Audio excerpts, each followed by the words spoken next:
everyone, it's me Angel. Welcome sa aking YouTube channel.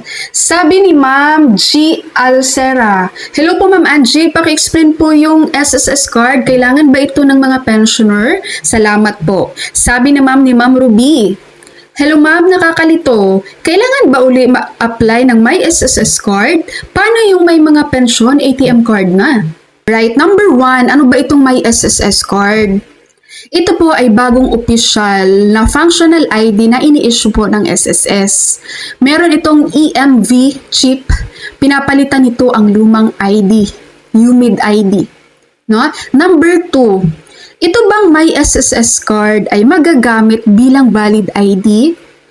Yes po, maaari mong gamitin itong may SSS card para sa mga transaction mo sa SSS. Tandaan na, para sa mga transaction mo sa SSS. Dahil tandaan po natin guys, ang ibang government offices or private institutions ay hindi ito mandated na tanggapin nila itong may SSS card as valid ID. Nakadepende na po yun sa kanila dahil ang national ID pa rin ang nagsisilbi ngayon bilang pangunahing valid ID. Okay? For example po, pupunta ka ng PhilHealth. Ang dala-dala mong ID ay iyong may SSS card. Ngayon po, hindi mo masabi kung itong may SSS card na to, tatanggapin ba to ng PhilHealth as valid ID? Kasi hindi siya mandated guys. Kumbaga, ang pinaka pangunahing ID na ngayon, na valid ID ngayon ay ang national ID. Question number 3. Paano na ang mga old SSS cards, katulad na lang ng UMID ATM card, or yung mga old IDs ng SSS, valid pa din ba yun? Ang sagot po, yes. Lahat po ng inisyo ni SSS na ID, no, kahit lumang-luma na yun guys, valid pa din po yan. Kung gusto nyo pong kumuha ng may SSS card, sige po, kumuha po kayo.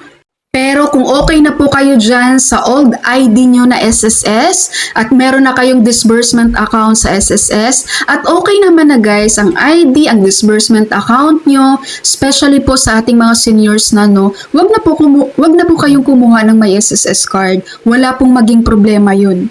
Pero po doon sa mga nawawala yung SSS ID at kailangan nyo po ng replacement, dito na po kayo sa may SSS card. Ngayon, ano naman ang mga partner banks ni SSS para dito sa may SSS card issuance? Ang partner banks nila dito guys are CBC, AUB, China Bank, and UB. No? Pero as of the moment po, sa ngayon, ang nag-ooperate pa lang po ng may SSS card ay ang RCBC. So, waiting sa ibang bank na mag-open na din ang application para sa may SSS card. Alright, so next questions. Kapag itanong nyo naman, ano namang mangyayari kapag makakakuha ka ng may SSS card? Kapag may SSS card ka na guys, maging automatic mo na yan na magiging main disbursement account. Dahil po ililink po ni SSS ang iyong partner bank sa pagtanggap mo ng mga benefits, loans, and other proceeds. At kapag meron ka ng may SSS card, hindi mo na po kailangang mag-enroll pa ng disbursement account sa SSS. Okay? Next question. Sino naman ang makapag-apply nitong may SSS card? Ang makapag-apply po nito, ang eligible po sa may SSS card, dapat po ang iyong SSS number ay nakatag as permanent na po yan. Hindi dapat yan nakatemporary. Okay? Pangalawa, dapat po nakaregister po kayo sa My SSS portal. Meron ka dapat SSS online account. Pangatlo, dapat updated po ang record mo sa SSS ng iyong local address, mobile number, and email address. And the last one, dapat po meron ka ng PSA or National ID registered. And then your last questions. Paano makapag-apply nitong may SSS card? Paano makakuha? Sabi ko nga guys, currently ang nag-ooperate pa lang nitong may SSS card ay ang RCBC. Yung ibang bank partners, hindi pa open. Ngayon, gagawan ko na separate video ang step-by-step process paano tayo makakuha ng may SSS card. Currently kasi guys, hindi pa ako nag apply ng may SSS card with RCBC. Inaantay ko kasi yung sa ibang bank, sa China Bank sana. Doon ko sana gustong kumuha ng may SSS card. Kaso until now hindi pa sila open eh, no? It's either China Bank o kaya UB. Doon sana ako kukuha ng may SSS card. So titingnan ko na lang kapag matagal pang mag-o-open si China Bank or UB para sa my SSS card, I'll go with RCBC na lang guys. And gusto ko, ang ituturo ko sa inyo, actual mismo na ginawa ko sa sarili ko. Para kapag may mga questions kayo, masasagot ko din siya kasi yun yung personal experience ko, no? So yun, gagawan ko yun na separate video once na makapag-apply na po ako ng may SSS card ko dito sa SSS. Kahit anong bank, yun yung gagawan ko. Ngayon kasi si RCBC pa lang ang open, guys. May comment lang ako dito sa may SSS card na to. Kasi napansin ko yung mga sample IDs, wala na siyang address na nakalagay. Kaya hindi mo talaga siya magagamit as valid ID din sa lahat. Hindi siya mandated.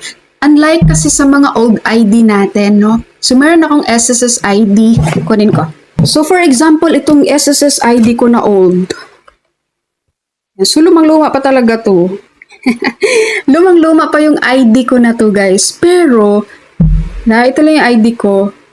Pero meron siyang complete siya. May mga personal details, andito yung address. Kaya nagagamit ko talaga siya as valid ID. Kahit saan. Itong SSS ID ko. Ngayon, itong may SSS card, wala siyang address, guys. Kaya hindi mo talaga siya magagamit as valid ID din. Okay po? Kaya sa atin pong mga senior citizens dyan na nag-aalala, no, hindi nyo po kailangan kumuha ng may SSS card, guys. Kung kampante na kayo dyan sa ID nyo ngayon sa SSS at sa disbursement account nyo na naka-enroll kay SSS, okay na po yun. Huwag nyo nang pahirapan pa sarili nyo. Alright, SSS members and pensioners, that's all for my video for today. Thank you so much for watching, everyone. God bless you all.